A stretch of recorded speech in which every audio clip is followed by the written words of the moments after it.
guys, you remember how I was all positive last week and talked about my favorite Pokemon? Well, screw positivity. It's time to talk about my least favorite ones. These Pokemon can be weak, poorly designed, angered me as a child, or all of the above. And just so you know, there will be rage in this video, so you might want to be aware of that volume control. So I think it's time we get a little bit angry in the second countdown of Pokemon Month.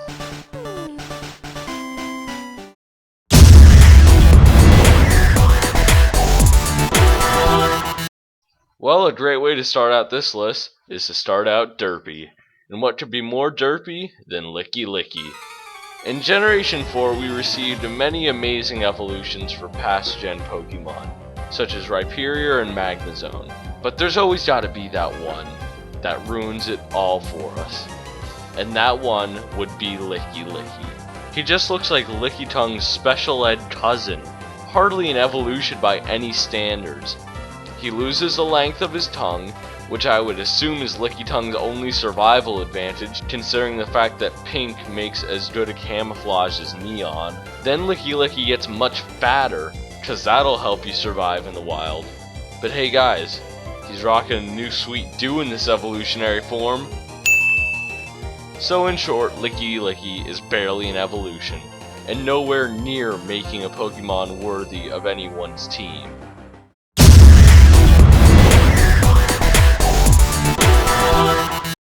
Sticking with the theme of derp, we have the ever so anticipated evolution of Execute. Now I already hate Execute, but it just gets all the more worse when you see its evolution. I mean, what is even going on with this Pokemon? Like, one's face is happy and sad, and this one just looks like it's on drugs. I mean, this thing evolved from Execute. That Pokemon has 6 eggs. So what happened to the 3 that aren't on Executor's head? I mean, I know one was like cracked and its brains were kind of dragging across the floor, but still, this Pokemon makes such little sense. And one of the Pokédex entries mentioned that its head can fall off.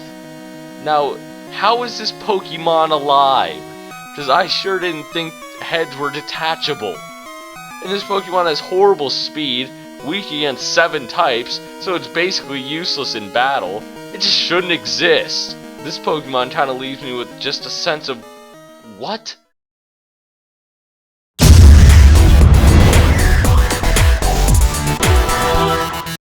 So what happens when you combine a childhood lie with an equally disappointing Pokemon? You get Delibird, and I can't explain how much I hate it. So the thing about Delibird is that it learns one move.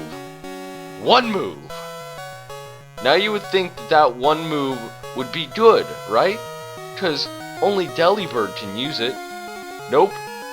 This has a 20% chance of healing an opponent. I've been playing Pokemon for many years now, and I'm pretty sure you don't want to heal your damn opponent.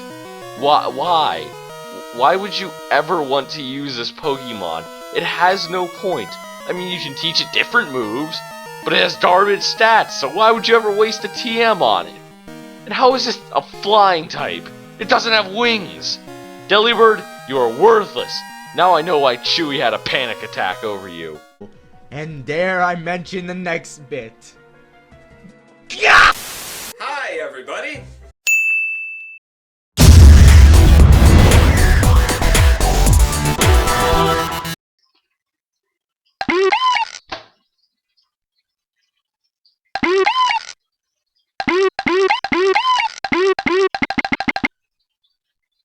Is it over? Welcome! Yep, this road is 7th on the list. It's just so derpy. I can't even describe the weirdness of this thing. First off, this thing has garbage stats, and there are much better choices for the first Pokemon you can find.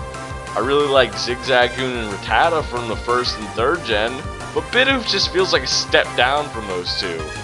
The only saving grace this thing has is that its evolution, Bibarel, is such a good HM slave. Just one more Pokemon that I'm not quite sure why it exists. Though this is not the last weak rodent you will see on this list. Kinda depressing, actually.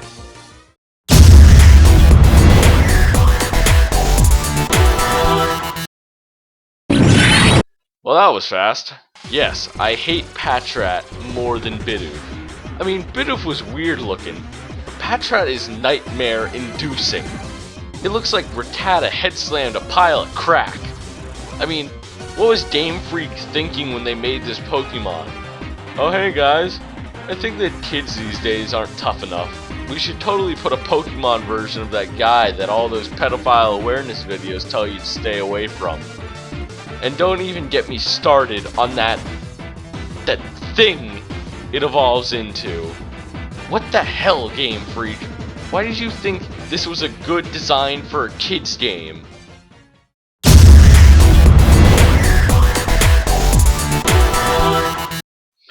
And so enters the most pointless gimmick in any Pokemon game ever invented, the unknown. Why is it that so many beloved franchises try to teach me spelling? I want to abuse animals with other animals, not learn my freaking ABCs. Guess what? This is another Pokemon that can only learn one move, Hidden Power. The name sounds badass, right? I mean, it could make fire, or turn the Pokemon into ice, or shoot laser. But no, it's some overly complicated system of IVs and attack values. That's a lot of math. Screw math. I said I didn't want to learn. And this Pokemon cannot even learn moves by TM. All you get is Hidden Power. That's it. What makes it worse is that the third movie in Super Smash Bros. Make this Pokemon seem like a god. And all you get from it in the game is education.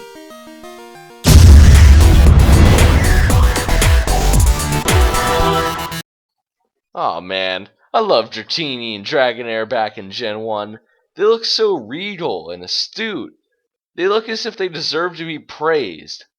So what is this sad excuse of a Pokemon that they evolve into? In the evolution from Dragonair to Dragonite, Dragonair gains over 400 pounds and loses 6 feet of height. Why, in any way, is that considered an evolution? Oh, it grows wings though! I'm sorry. How can a wingspan of that little carry a 400-pound dragon that looks like one of those people in Weight Watcher commercials? This Pokemon doesn't look like it should be praised. It looks like it should be taking my order at McDonald's. Hi, welcome to McDonald's. Can I take your order, sir? May I take your answer? May I take your answer? May I... Alright, I've heard enough. And in the Pokemon games, there are much cooler dragons, such as Salamence and Hydrodon. So if they had the creativity to come up with that, then why did they come up with this pear-shaped piece of fat with wings? That reminds me way too much of Big the Cat. Body.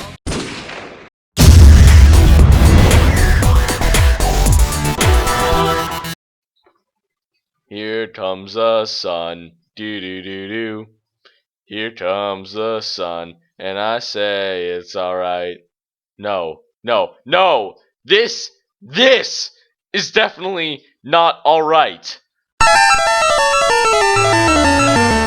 Sunkerne is the most worthless Pokemon I have ever encountered.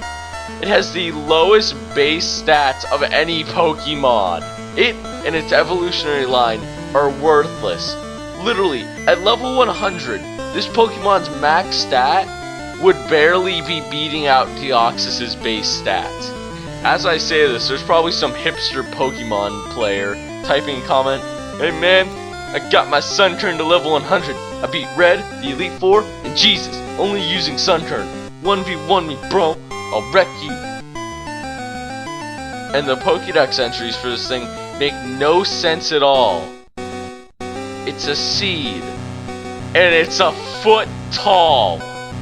What kind of seed is that? What were these things discovered next to a nuclear power plant? I guess I'm done ragging on this one. Well, I gotta get to the next entry.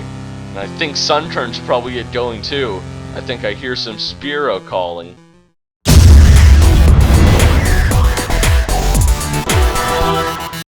Alright, let's see, we got the Pokeballs, and then we turn them upside downs, and then we make them spin, and we have the funs time, yay. I feel like Electrode and Voltorb were the pinnacle of laziness from Game Freak. Hey guys, you know that thing in our games, that Pokeball thing? Yeah, we should totally make a Pokemon based after that. It'll be all cool and shit. Well, you were wrong, Game Freak. It is not cool. It's just a Pokeball rolled on its head. Plus, these Pokemon weren't even worth it. The only place you can find them is in the power plants. And if you took the time to go there, there's a freaking Zapdos at the end of the building. So why would you ever need these exploding wastes of cartridge space? But before we get to number 1, let's do a quick recap. Number 10, Lickilicky. Number 9, Exeggutor. Number 8, Delibird. Number 7, Bidoof. Number 6, Patrat. Number 5, I don't want to learn. Number 4, Dragonite. Number 3, Here Comes the Sun. And number 2, Voltorb and Electrode.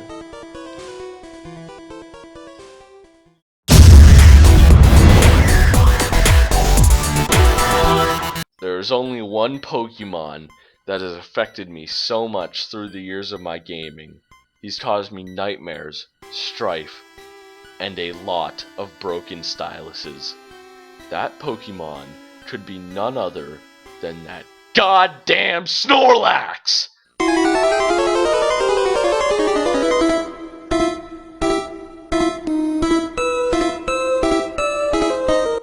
I hate this Pokemon with all of my heart. He is the part of Pokemon that makes me want to shut my Game Boy off, throw it out of my window for the Pidgeys to take away.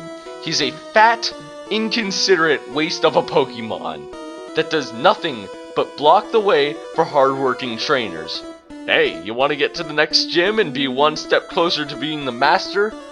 Huh? Nope! You gotta wake me up first!